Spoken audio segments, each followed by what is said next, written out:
నేను అడుగుతా ఉన్నాను చంద్రబాబు నాయుడు గారిని, నేను గుడికి వెళ్ళొస్తే నా మీద మా క్యాడర్ మీద కేసులు కడతారా మీరు? మరి నేను చేసిన తప్పేంటి? వెంకటేశ్వర స్వామి గుడికి వెళ్ళొద్దా?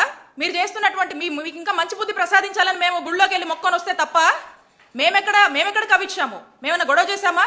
మా మానాన్ని మేము గుడికి వచ్చాము, మేము సైలెంట్గా మా పని మేము చేసుకుని వెళ్ళుకుంటే టీడీపీ గుండాల్లాగా మీ వాళ్ళు వచ్చి ఈ విధంగా చేసి మా మీద కేసు కడతారా? ఎక్కడ పోతుంది లా అండ్ ఆర్డర్? ఏమవుతుంది? నేను కుల మతాలను రెచ్చగొట్టానా? మరి ఈ విధంగా ఇప్పటికైనా ఆ కలియుగ దైవమైనటువంటి వెంకటేశ్వర స్వామి మీకు ఇప్పటికైనా మంచి బుద్ధి ప్రసాదించాలని కోరుకుంటున్నాను. మీరు వెంకటేశ్వర స్వామితో పెట్టుకుంటున్నారు.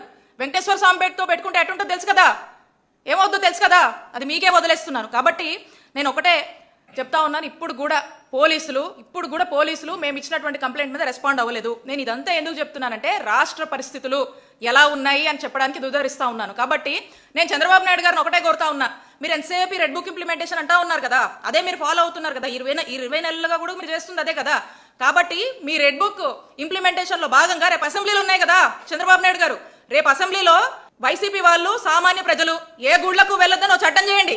చంద్రబాబు నాయుడు గారు ఓ చట్టం చేయండి.